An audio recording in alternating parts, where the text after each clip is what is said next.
আমি আল্লাহর ইবাদত করতে ইচ্ছুক এবং ইবাদত করি, কিন্তু যত বেশি ইবাদত করি তত অসুস্থ হই এবং ইবাদতে অনীহা চলে আসে। অসুস্থ থাকার কারণে আগে নামাজের যে স্বাদ পেতাম সেটা এখন আর পাই না। এমত অবস্থা আমার করণীয় কি?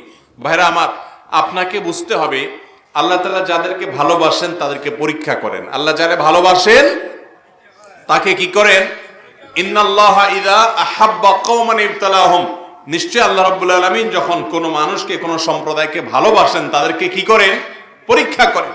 এজন্য ভাই, অসুস্থ হয়েছেন তার মানে আল্লাহ তাআলা আপনাকে পছন্দ করেন। আপনার সবর আছে কিনা, এই টাইমে আপনি কি করেন, এটা আল্লাহ তাআলা প্রমাণ করতে চাচ্ছেন। আল্লাহ জানেন সবকিছু, প্রকাশ করতে চাচ্ছেন। এজন্য এই টাইমটাতে আরো বেশি ধৈর্য ধারণ করার চেষ্টা করতে হবে। মনে রাখবেন, ধৈর্যের বিনিময়ে আল্লাহ তাআলা মানুষকে জান্নাত দেবে। বিধায় বেসবর মানুষ জান্নাতে যেতে পারবে। এজন্য যত কষ্ট হবে তত আল্লাহর উপরে ভরসা এবং আস্থা রাখতে হবে এবং সবর করতে হবে। আল্লাহ আমাদেরকে